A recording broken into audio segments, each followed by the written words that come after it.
Akkam jirtu daawwattoota keenya bakka jirtan maratti nagaan keenya isin akka qabu jechaa kun shiree faayibiiti. Shiree faayibii keenyatiin egaa irraa keessummaa qabannee dhiyaanneeti kan nuti jirru. Keessummaan keenya dhimma googilii afaan Oromoo irratti waa baay'ee hojjetaa nama jiruu fi dargaggeessa qaxaleedha. Abdiisaa Baanchaa Jaarraati. Waan googilii afaan Oromoo irratti akkasuma dhimma afaan Oromoo irratti waan baay'ee kaasnee kan waliin dubbannu ta'a. Isin egaa yaada ergaa waan nurraan ga'uu feetan dhimma kanarratti isa ta'u dhimma biraarratti 7444 nu qaqqabsiisuu dandeessu.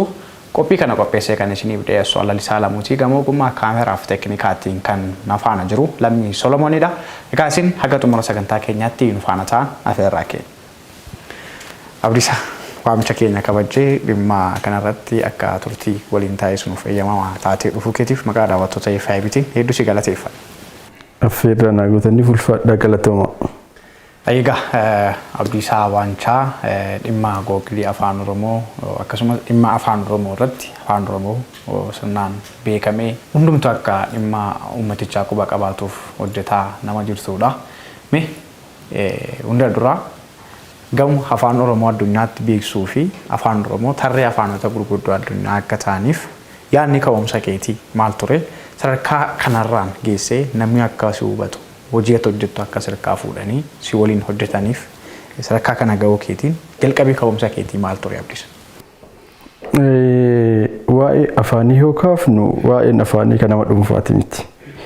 Waa'een afaanii waa'ee saba hundaa ilaallata, saba keenya hundaa ilaallata.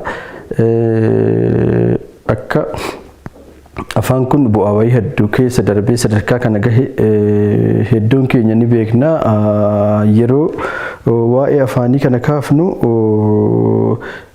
hanqinoota garaagaraa, hanqinoota barreeffamaa akkasuma immoo namoonni barachuu barbaadanillee bakka barbaadanitti argatanii barachuu dhabuu kanneen biyya alaa jiraniif biyya keessa illee jiran hedduu isa haala itti accessibility yookiin immoo gahiinsa hin qabnetu ture. So nuti akka nama tokkootiin maal gumaachuu dandeenya yaada jedhu mari'achaa turre. Achirraan darbee immoo waa'ee afaanii kana eebba kitaaba garaagaraattis haa ta'u waan garaagaraa kanarratti hanqinootaaf rakkoowwan afaaniitti dubbatama malee furmaanni maalidha? Maal gochuu dandeenya jedheeti nama furmaata kaa'uuf deemu baay'ee mul'atu. Saniif jecha nuti akka nama tokkootitti maaltu nurraa eegama jechuu kan eegalle bara 2016 keessa yeroo marsaan hawaasaa keessattuu feesbuukiin biyya kana keessatti beekamu namni hedduu yeroo feesbuukii irratti barreeffama afaan Oromootiin barreessu qubeen dogoggoraatitu baay'inaan mul'achaa ture. Qubeen dogoggoraa baay'inaan mul'atu kana namni keenya immoo wal bira darbu kun dogoggorsitanii kana balleessitanii qubee akkana gootan jedhiitti namni walirratti duula malee wanti furmaata ta'uu danda'u maali waan jedhu irratti yaadaan ture jechuudha. Itiyoo Telekoomii hojjedha. Itiyoo Telekoomii keessa waan hojjedhuuf intarneeta qabaan. Intarneeta paakeejii qabna. Intarneeta kana irra oolla jechuu dandeenya. Achirraan darbee ogummaan kan koo naannoo teekinooloojii waan ta'eef intarneeta nama fayyadama. Hawaasa akkanatti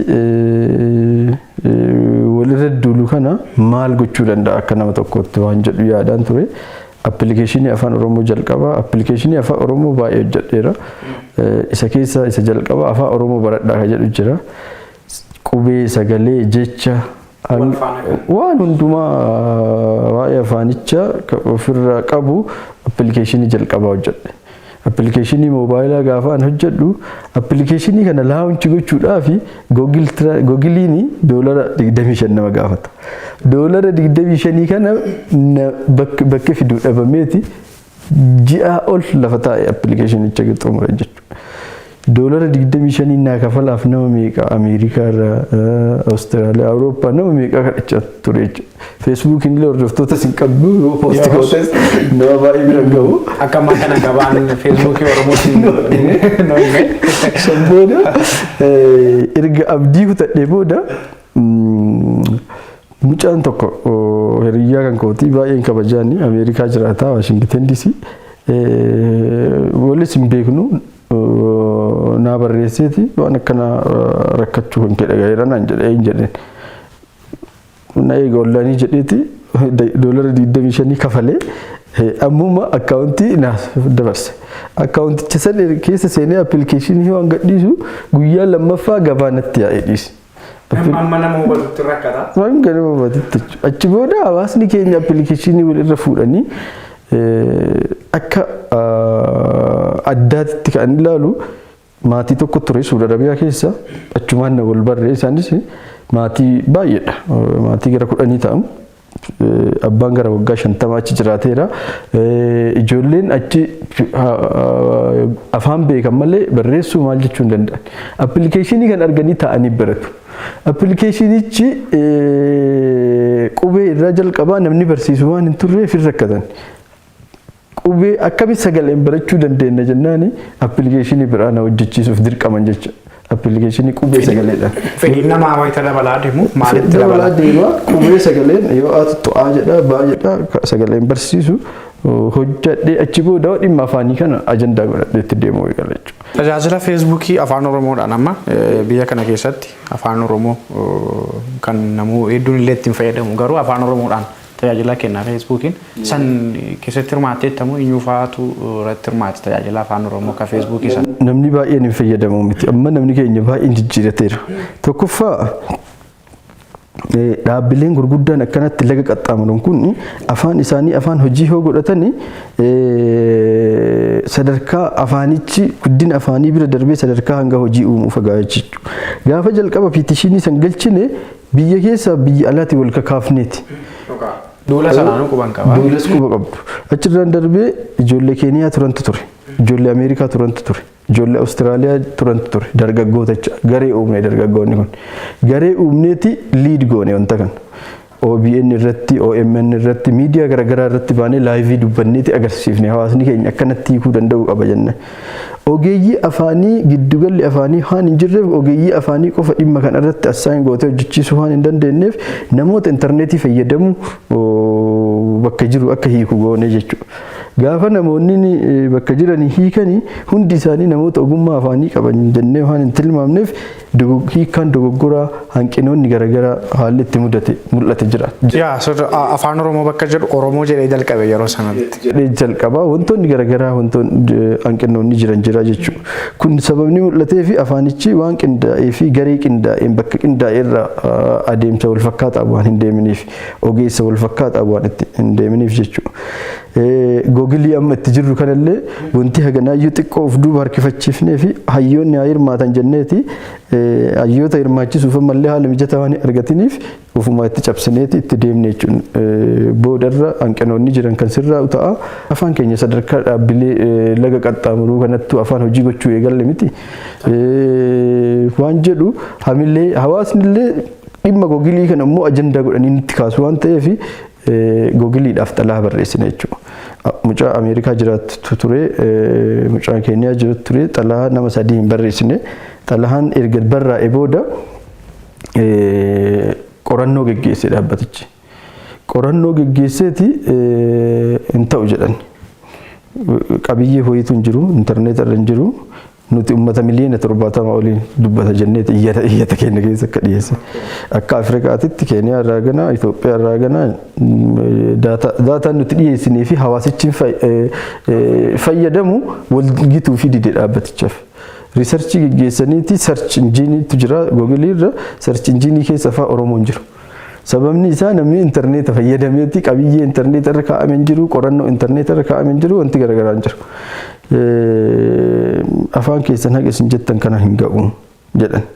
Jennaan hawaasa gadi waamanneeti iyyata itti gurre gara uummata nama 50 yookiin 100 hirmaachuufni jedhin tilmaama. Xalayaa barreessuu qabaaf jira. Piitishinii jira. Piitishinii sassaabu. Fiidbaakii ergitaaf. Afaan keenya afaan guddaadha. Afaan mannee ganaa dubbatu afaan akkanaati. Afaanuma dandeessanii barreessaa ergan. Galatoomaa jedhaa deebii nuu deebisuu eegala isaanillee. San booda arjanti miitingii taa'ee dhaabbanni googiliidha maneejimentii isaanii dubartii Laarizaa maal jedhamtu takka hordofaa ture BBC'n dubbisuuf yaalaa na fakkaata. Wantoota kanneen guutuu qaba jetteeti nuuf kennite. weebsaayitii amma hojjenne jedhu kana fa'a yeroo san koontentii barbaachisutti cimsine jechuudha. Sanarratti otoo waan akka Oromootti akka sabaatti qabnuun akaadaamiin afaan Oromoo dhibuun hayyoonni walitti dhufanii waan afaan Oromoo irratti hojjetanii afaan Oromoo akkuma gama teknooloojiitiin osoo hin taane gama ogbarruutiin illee walitti qabamee waan qindaa'an dhibuun kun akka biyyaatti jechuudha. Hojiiwwan kana hojjetan yaaddoo amma rakkoowwan amma kakaasaa turte kun sababa hin jirreef kanaan dhiibbaa geessisne kan jettu kuni otoo akaadaamii wayii jiraate yookaan hayyoonni gama yuunivarsiitiinis jiran yookaan akkuma gama mootummaatiin illee jiran waan sheeppite waan achirraa fudhattee galtee sii ta'e ittiin hojjetu tokko kun dhibuunsaa akka guddina sabichaatti waanni kun irratti hojjetamuu dhabuun gufuunsaa yookaan immoo rakkoonni uumaa jiru maali kanarratti? Danqaan isaa baay'eetu jira. Waa'ee afaanii kana yoo kaaftu danqaa baay'ee jira. Tokko teknooloojiin mataa isaa danqaadha. Yeroo ammaa afaanota baay'eetu jira. Afaanota baay'ee jiru kana keessa afaan baay'ee ajjeesuudhaaf hojjetaa jiran. Afaan baay'ee ajjeesuuf hojjetaa jiran kana keessa yoo ati jabaatteeti sadarkaa itti aanutti hin ce'inii warra tirash ta'an warra gatamaa jiru keessatti haftaa jechuudha. Warra gatamaa jiru keessatti akka hafneef amma dhiibbaa nuti godhaa jiru. Kani akka asitti hin gurmaa'in kuni waan qindaa'e harkaa dhabuun hayyootaan qindaa'uu dhabuun giddugala afaanii bakka qorannoof qo'annoo dhabuun tokko afaanichi gara sadarkaa itti aanutti ce'uuf afaan Afrikaatti sadarkaa sadaffaa jechuun bar sadarkaa Afrikaa Yuuniyeeniititti gamtaa Afrikaa kanatti afaan hojii ta'uudhaaf propooz afaan ta'u ture jechuudha. Garuu immoo qabiyyeen lafa hin jiru. Homtuu lafa hin jiru akka googiliin itti nu saalfachiisaa ture saniin jechuudha. Yeroo ammaa barataa yuunivarsiitii irraa eebbifamuuf jedhu fookilariidhaan qorannoo afaaniitiin eebbifamuuf jedhu bakka ragaa irraa funaannatu dhabaa fi baadiyyaa deebi'eeti jaarsa gaafata. Soorsii jaarsa godhata jechuudha. Riifiraansii jaarsa fudhataa jechuudha. Barataa hedduu yoo argite jiraata. Sababni isaa giddugalli wayii hin jiru namni dhimma afaanii kana afaan kan kootii dhimma kan kootii na ilaallata qorannoo garaagaraa afaan kana irratti nutu geggeessa jedhee namni irra hojjetu hin jiru. Yoo qorannoo hojjetamellee edduma ta'e bakka wayii ol kaa'ama waajjira tokko keessa dhimmi afaanii jiraachuu danda'a. Yuunivarsiitii keessa gumiin afaanii jira. Gumiin afaanii waan ummataaf ta'u waan hojjetamee of harkaa qabu yoo ummataaf gadi hin baasin faayidaa hin qabaatu. Namni itti qorannoof itti fayyadamu hin jiru jechuudha. Amma yuunivarsiitii tokko waliin dhimma kanarra mari'anneeti nuti daataabeezii akkasii qabna nuti waan akkasii hojjenneerra piroojeektii miliyoona akkasii hojjenneerra nutu gadi ba'ee hin fayyadamne maal faayidaa qabaa hin jiru. Miliyoonitti ba'uun maal faayidaa qaba mana keessatti? Mana kana keessatti baajanni miliyoonaa baheeti istiidiyoon kun qophaa'ee yoo uummata itti finnee ittiin tajaajilin maal fayyadaa? Yoo uummataaf qilleensa akka itti oolchuu fi sagantaa wanti hojjetamu kanaaf bareechee akkana gadi baasuun godhin maal faayidaa isaa jechuudha.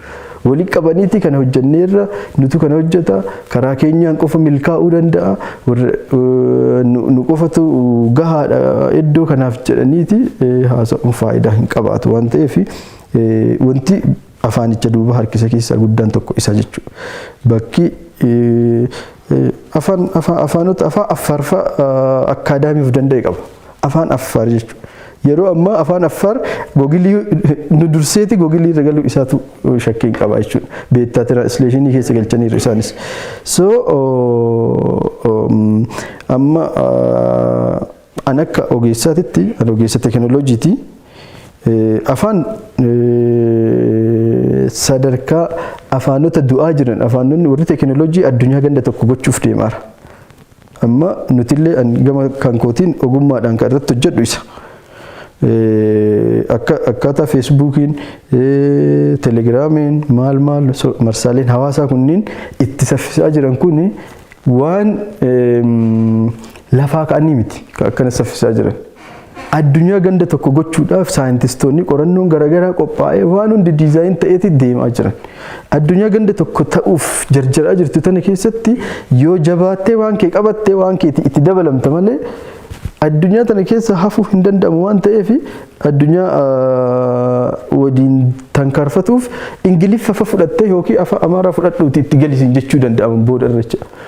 Yoo amma jabaattee waan kan keetti dabalatte waan kan kee fudhattee seenta waan ta'eef akka tankaarfii saffisaa fudhachaa jirutti an sirriidha jedhee yaadaa jechuudha. Hanqinnootaaf dogoggoroonni jiru akkuma jirutti ta'e adeemsa akkasiitiin. Waan jijjiiru jira waan baay'ee kaasuu dandeenya. Furmaanni isaa gaa dhumarratti eenyu maal gochuu akka qabu kan hin kaasnu ni ta'a. Haa ta'u garuu googiliin afaan Oromoo kun yeroo ammaa kana hiikkaarra jirtu afaan hiikuurra jirtu sadarkaa maalirra geetii jira hagam turtii hagamii immoo isinitti fudhata jalqabbiirraa kaasee. Amma sadarkaa gaariirra jira. Dhaabbatichi torbaan darbe ibsa baase wanti akkana jarjaraan miidiyaa hedduuyyuu ajandaa godhataa jiran ibsanii ibsa baaseen sadarkaa beettaa tiraansleeshin waan jedhamu jira. Beettaa tiraansleeshin jechaan sadarkaa yaalii jechuudha. Siistemni tokko yoo hojjetamu siistema hojjetamu san afaan teekinooloojiitiin sirna isa jedhamu yoo hojjetamee xumuramu tajaajilaaf gadi bahuu dura yaalitu gaggeeffama. Hawaasaaf ifa ta'uu dura yaalii gaggeeffama. Wanti kun eessatti dogoggora qaba, eessatti dogoggora hin qabu, eessa hanqina qaba, eessa hanqina hin qabne, kamtu sirrii miti waan jedhamu evaluate godhama jechuudha. Evaluationii sadarkaa evaluationii keessa seeneerama. Sadarkaa evaluationii keessa seenuun inni jechoota hiikamaa jiru akkuma jiru ta'e inni ka hiikames approve gochuu fi mirkaneessuu fi dogoggora jiru agarsiisuu akkuma jiru ta'e sadarkaa amma jecha itti galchinee sarchii hogoone isa ingiliffaan nuti itti galchinee sarchii goone afaan Oromootiin dispilay gochuu eegaleera jechuudha. Garuu kanarratti Abdisaan hundumatu hiikaa jira. Fakkeenyaaf anis nan hiikaa namuu hunduu ni hiikaa akka amma jirutti jechuudha.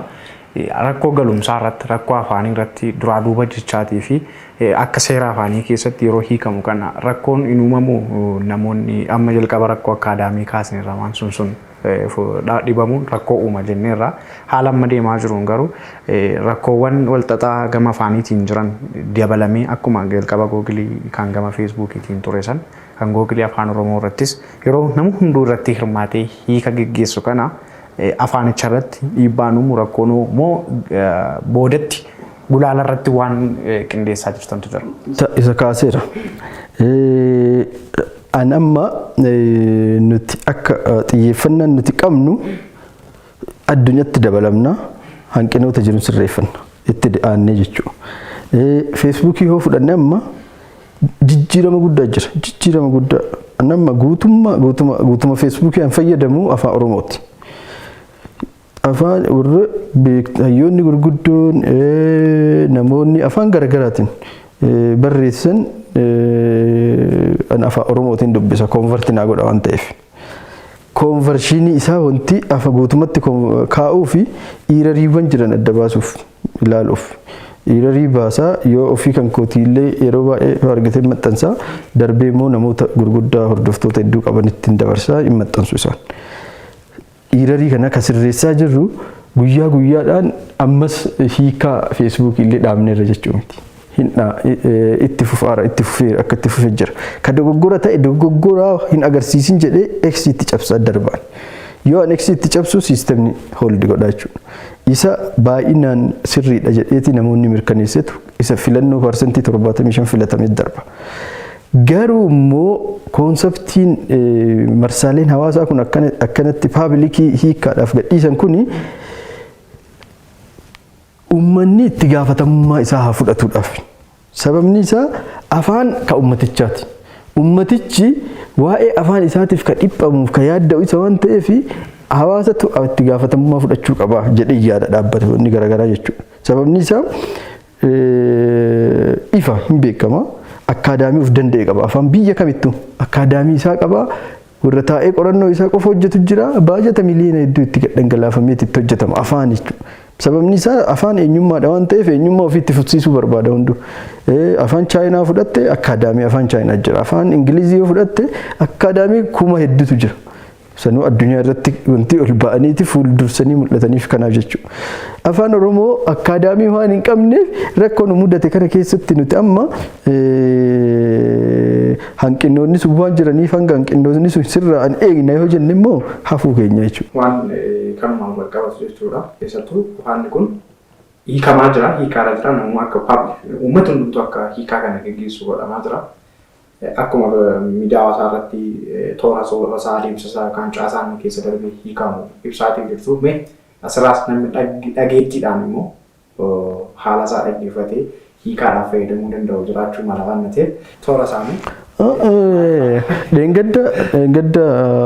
Dheengadda galgala OMN dabarsee ture kaleessa dacha baay'ee daballe. Baay'ee jechuudha. Miidiyaan kavareejii akkasitti kennee yoo hangas ka daballu taate guyyaa guyyaan miidiyaan kavareejii kennuu qabaayyuu waan kana jechaa turre.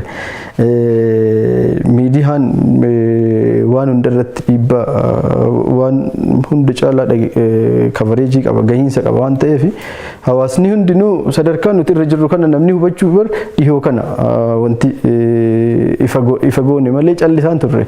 Tokkoffaa hayyoota kana walitti gurmeessinee hayyoonni kun akka irra hojjetan waan yaadaa turree fi hedduu isaa attenshinii gara miidiyaatti baasuuf yaadne turre. Lammaffaa manuma keessatti wanti gaarii hojjetamee oduu hawaasaaf ifa ta'e oduu paabilikii uummata hirmaachisuu dhiifneetti cal'ifamee hayyoonniin afaanii irratti illee yuunivarsiitii amma hoogganaa waajjira mootummaa tokko keessaa namni ta'e maal yaada naa kaasee ture ijoollee barattoota afaanii yuunivarsiitii garaagaraa irra jiran yeroo muraasaaf ta'aniiti bakka wayiitii akka hojjetan haalli mijatii fi jedhaniiti maneejimentii isaaniitiif dhiyeessuuf yaada akkasii naa kaasaa turan. Gatta'ameeti yoo hojjetame yeroo takka xumuramee gadi baay'eetu gaarii ture.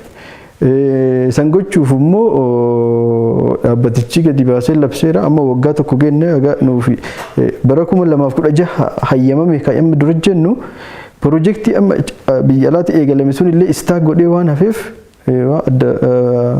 citee fi nu irraanfatee ture giddu googiliin jechuudha. So wanta guyyaa guyyaan isaan ajandaa godhataniiti olii gad oofan waan beekuu fi Google Community san keessatti ammallee deebisee gaafii kana 2021 keessa gaafii an gaafadhe respoonsii godhan duraayyuu Q irra jira. Q jechaan warra hiriira qabate keessa jira waan ta'eef jecha dabarsaniiru jalqabumaa ulaagaa isaa. San booda Q irraa gadi baasanii akka paabilik ta'u godhame paabilikii irratti immoo Google Translate keessa galteeti afaanonni hiikamanii achirra tajaajila kennaa jiru miti. Isaan keessa afaan Oromoo argattu. Gara dakaa gadi buutee harka mirgaa irratti kontribuut ka jedhu jira. Kontribuutii san keessa seenaa jechuudha. Kontribuutii san keessa seenteeti seetiingitu sii dhufa. Seetiingii san keessa afaan Oromoo gadi buuteeti laanguweejota baay'eetu gadhiifameera. Amma Googiliin bara waggaa arfan darban afaan 5 qofa gadhiise. Carraan afaan achi keessa galuudhaa ulfaata jechuudha argita. Waggaa 5 keessattuu afaan waggaa 4 keessattuu afaan 5tu gadhiifame. 2016 as afaan 5 qofatu dabalameera. Bara kana immoo ol guddisuudhaaf afaanichi dhaabbatichi carraa ka kenneeru afaan 126 akka irratti hojjetamu akka addunyaatti irra hojjetamaa jiru. Garuu immoo isaan keessa afaan 25 warra amma xumura irra jiran afaan Oromoo fa dabalatee jira jechuudha. Warra afaan Oromoo dabalatee afaan 25 kun warra hawaasaaf ifa ta'uu xumura irra jiru jedheeti ibsa dheengadda dhaabbatichi kabaase jechuudha. Achi keessa galteeti erga seetiingii san afaan Oromoo filattee booda si agarsiisan nu seetiingii keessaa hin baata. Seetiingii keessaa yoo baatee jette translate, validate, beta translate illee si fida jechuudha. Yoo feete beta keessa seenteeti jechoota itti galchaati check goota. Yoo feete immoo translate words ka jedhu jira. Wordii isaa sentensis afaan ingiliffaatiin barraa'inu kenna afaan oromootiin bakka jala barreessinu nutti agarsiisa. Bakka barreessan sanitti afaan oromootiin hiikne konfirmi goona. Achirraan yoo haasaadhaan kan nu hubanne taate marsariitii afaan oromoo.com jedhu jira. Facebook irratti peejiin OICT solution hordoftoota hedduu qabu jira. Kan irra barreessinu yeroo yeroon isarra steeppii isaa hordofanii argachuu danda'u jechuudha. Egaa waan baay'eedha kan kaasne dhimmi kun immoo dhimma sabaati. Akkuma qabsoon egaa gama hedduudhaan geggeeffama kan diinagdee kan siyaasaa kan afaaniiti. Kan amma immoo jiraachuu dhabuu keenya kan ittiin eenyummaamti keenya himamu immoo afaan keenyaanidha. Afaan Oromoo immoo afaan teekinooloojii afaan hundumtuu itti seenee afaan Oromoodhaan kun maal jechuudha jedhee itti hiikkatudha. Dhaloonni illee hiikawwan afaanii afaan biraadhaan seenaawwan barreeffaman garaagaraa irratti rakkachuu akka hin qabneef afaanuma isaatiin argachuu akka danda'udha. Kun egaa hojii guddaa hojii manee hundaati. Kanarratti garuu kallattiidhaan eenyutu maal gochuu qaba? Akaadaamii afaan Oromoo banamu akkasuma yuunivarsiitiin dhimma kana isinii waliin hojjechuuf mootummaan immoo gama mootummaa naannoo Oromiyaatiinis ta'u waan kana isin harkaa fuudhee hojjechuudhaaf akka yaadaatti yookaan akka dhaamsaatti waan ta'e jettu gama akaadaamiitiinis ta'u gama yuunivarsiitii naannoo Oromiyaa keessa jiraniin haa ta'u gama bulchiinsa mootummaa naannoo Oromiyaanis haa ta'u gama aadaa fi turizimiitiinis haa ta'u wanti tumsamuu qabu wanti godhamuu qabu jettu gama kanarratti dirqama kan itti laatu. Dhugaadha afaan eenyummaa. Wantumti kana nuti qilleensii jechuudha. Maal toltutu maal jedhaa toltutu fa'aa jirti. Awustiraaliyaa irraa yeroo ammaa afaan Oromoo irra ajandaa gootee hojjettu isheedha. Namni afaan hin qabne sagalee hin qabu. Namni sagalee hin qabne illee afaan hin qabu. Afaan hin qabdu taanaan wanti itti uf himtu hin jiru jechuudha. Ingiliffa odoo fudhanneeti gaafa hawaasni keenya teekinooloojii dabalamuuf guutuma afaan keenya dhiifnee gara Ingiliffaa gallaga gaafa ta'e aadaallee kan Ingiliffaa fudhanna jechuudha. Uffataallee waan hundaa seenaa duudhaa Ingiliffaa fudhatta jechuudha. Arabiffa odoo fudhanneeti aadaa uffata maaliillee ka Arabiffatti galtaa jechuudha. Eenyummaa kee dhiiftee keessaa baata jechuudha. Afaan waan kan kee hunduma qabatee ka deemu isaa jechuudha. Kanaaf afaan waan kan kee qabattee itti dabalamta ka jennu jechuudha teekinooloojiin. Yoo afaan kan kee dhaabbilee laga qaxxaamuree addunyaa kana waliin ga'aa jiru kana keessatti hin galfatini afaan kan kee keessa hin jiru afaan biraatiin yookiin Amaariffaan yookiin Ingiliffaan afaan guddatee achi keessa jirutti galtaa jechuudha. Gaafa sani galtu waanuma saniin hojjetta waan kiyyaan afaan kiyyaa hojjedha wanni jedhu hin jiraatu jechuudha. Ijoollee amma feesbuukii irra qaxaraman keenyatti qabiyyeewwan amma feesbuukii irratti barreeffaman ni gulaalamu. Feesbuukiin hawaasa waliin buusa jedhamee maal barreeffamoonni hawaasa waliin buusa barreeffama jibbaa barreeffama maalii jedhameeti feesbuukii irra kaa'amu afaan Oromootiin gulaalama. Afaan Oromootiin yoo gulaalamu nama afaan Oromoo beeku ramadataa jechuudha dhaabbatichi carraa hojii uumaa jechuudha. Googiliin gaafa afaan isaa afaan hojii godhe dhaabbilee hedduu afaan Oromootiin tajaajila kennuu eegalu waan ta'eef dhaabbileen kunniin afaanicha kanaan tajaajila gaafa kennan nama qaxaratu uuma risoorsii barbaachisa. Ani gaafa achi keessatti hojii eegalu afaan kan ka'u irratti hojjedha rispoonsibiliitii dabalataatu jiraata jechuudha. Faayidaa isaa salphatti waan lakkooftee fixxuu miti waan ta'eef jechuudha. Kan ammoo gaafa qabatamaan hubattu afaan kan koo jettee konsarni gochuun barbaachisa jechuudha. Qaamni dhimmi ilaalu kamuu baajata barbaachisuun haa ta'u ramadee I don't know hawaasichi illee baajata barbaachisu ramadatu danda'a ogeessa gatteessisee hojjechuudhaaf dhimma isaa irratti. Kanaafuu akaadaamiin barbaachisaa qofa osoo hin taane dirqama. Afaan tokko guddachuu kan danda'u afaan isaa irratti qorannoo yoo gaggeeffame. Waaltessu iyyuu qabna barnuti. Amma OICT solutionii kana irratti websaayitii OICT jira. Websaayitii OICT irratti jechoota afaan Oromoo jechoota teekinooloojii afaan Oromootitti madaqsaa oolaniti. Yoo madaqsinu jechi ani madaqse kun sirrii miti giddugala aadaa afaanii kanatu naan jechuu qaba ture jechuudha. Naa mirkaneessuu qaba ture. Anamma paartii 27 fa'aa akka haga paartii 27 deemneerra gara jecha 2000 ol madaqsine jechuudha. Jechoota nuti madaqsine kana silaa qaamni wayii appiruuf godheeti hawaasaaf baasuutu irra jiraata jechuudha. Qaamni itti agarsiiftuu hin jiru maal gootare. Kanaaf adeemsi silaa afaan tokko ittiin guddateeti laga qaxxaamuruu danda'u. Ingiliffa salphatti miti sadarkaa kana akka ga'e. Addunyaa irratti sadarkaa afaan hojii ka ta'e jechuudha. Aarsatu itti kafalameera, baajatatu itti baheera, hayyootatu irratti hojjeteera. Gaafa bar biyya koloneeffattuyyuu warri koloneeffattuyyuu afaan ofii itti fe'a. Maaliif afaan aadaa isaanii, seenaa isaanii, safuu isaanii qabatee faana dhufa qaba. Afaanichi dhiibbaan afaan godhuu danda'u lafa kanarra hanga afaan eenyummaa ka jedhamuuf kana jechuudha. Kanaaf xiyyeeffannaa guddaa waan barbaadudha. Haalli amma hiikaan jechoota miliyoona tokko jedhameeti jira. Hamma jechuun miliyoona as biratti amma wanti inni ifa ta'uu qabu amma tajaajila eegaluuf jecha miliyoona tokko barbaachisummaa isaa miti. Yeroo jalqaba nu gaafatantu miliyoona ture. Yeroo san daataabeezii isaanii irra kaa'u waan ta'eef daataabeezicha isaanii irra galchuuf jecha miliyoona tokko gaafatan. Jecha miliyoona tokko gaafatan. Amma garuu hawaasatu itti galcha yeroo itti gala daataa waan ta'eef ammatti jecha 29 hiikneera. Jecha gaalee waan garaagaraa 29 hiikameera. 50 iyyuu hojii galuuf deema tajaajila jechuudha. Salphaadha. Amma sadarkaa wanta irra jira. Achirraan darbee qabiyyee hanqatuu fi jechoota dogoggora yeroo itti galaa deema waan ta'eef amma imala dheeraan nu deemsisu tajaajila eegaluuf jechuudha. Yeroo gabaabaa keessatti ibsuu deemu yoo guddate bara kana gara xumuraa ta'a yoo ta'e iyyuu jechuudha. Dhaabbatichi ibsa baasee warra xumura irra jiranii fi warra barana hojii seenan jedheera waan ta'eef abdii guddaadhaan eegnaa jechuudha. Egaa waan baay'ee kaasneerra Googiliin afaan Oromoo yeroo dhiyootti akka hojii jalqabu abdii guddaadhaan eegna. Yeroon keenya dhumatee waan jedhaa jiraniif dhumarratti garuu yaada waan daqiiqaa tokkoon siif kenna.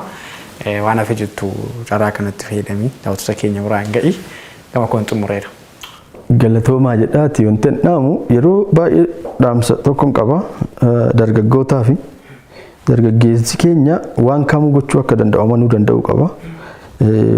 Dhaadannoo tokkoon qaba bara 2016 tasa waltajjii tokko irra dubbadheeti akka dhaadannoo kiyyatti ijoolleen qabditti fayyadamtu dhimma kennaaf teennee nama biraa eeguun salphina waan jedhu jira. Ani dargaggeessa ogummaa irra jiruun waan kamuu akka hojjechuu danda'uuf amansiisu. Ogummaa kan kooti waan ta'eef waan kamuu hojjechuu danda'a. Yoo natti cimellee yoo na ulfaatillee ogeessa dhimma sanii ogeeyyii anaa ol jiran biyya keessa haa ta'u biyya alaatti haa ta'u Googilii irraa haa ta'u yuutuubii irraa haa ta'u of gahoomsee waan san raawwachuu akka danda'u of amansiisuu danda'u qabacha. Hawaasni keenya gara teekinooloojii kana dhufeeti ogummaa isaatiin bakka sanitti galuu danda'udha qabachu. Teekinooloojii hojii wal baruun dirqama teekinooloojii ignoor gochuu hin danda'u. Teekinooloojii irraa fagaachuu teekinooloojii diduun hin danda'amu kana booda. Sababni ittiin danda'amnee fi ofii fedha keenyaan biyyi keenya guddattee odoo hin taane addunyaatu dirqamaan ittiin oofaa jira. Yoo addunyaa wajjin hin tankaarfatin jireenya hin jirtu. Kanaaf dargaggeessi keenya waan kamuu hojjechuu danda'a. Kana of amansiisee itti seenuu qaba dargaggeessaan jabaadhaan jedha. Dhimma afaanii immoo qaamni dhimmi ilaallatu bakka jiru xiyyeeffannaa kennuu qaba. Kan baajat gochuu danda'u baajat godhu kan dandeettii qabu dandeettii isaa investi gochuu intarneeta rakkisaa biyya kana keessaa wajjiin yeroo dheeraaf irra deddeebi'anii kanneen waanuma danda'anii dandeettii fi baajata isaaniillee investi gochaa turan ijoollee baay'eetu jira. Kanaaf kabaja guddatu mala uummanni Oromoo galata galchuu fi qaba jedhee yaada. Warra rakkin akkasii keessa dabarsanii sadarkaa kana afaanicha waan danda'an godhaa jiran. Kanaafuu affeerraa keessaniif ulfaadhaa galatoomaa. Ulfaadhootillee. Daawwattoota keenya shirshiriin FIB keenya dhimma Googilii afaan Oromoo irratti ogeessa ICT Abdii Saabanchaa jaarraa waliin taasisaatii ture kana fakkaata ture. Egaa Googiliin afaan Oromoo yeroo dhiyootti hojii eegaluuf tumsi uummata isaatii yookaan immoo warri hiika afaanii geggeessan waan karaa hundaatiin banaateef irratti akka hirmaattan dhaamsa ogeessa ICT yookaan immoo dargaggoo Abdii Saabanchaa jaarraati. Waltaanee afaan keenya tarree afaanota addunyaa haa teessisnuun dhaamsa qophii keenyaati. Allalisaa lamuun ture ogeessi kaameraa Lamii Solomoon afaan ture. Qophiileen FIB kanneen biroon itti fufu daawwadhaa gama keenyaan nagaatti.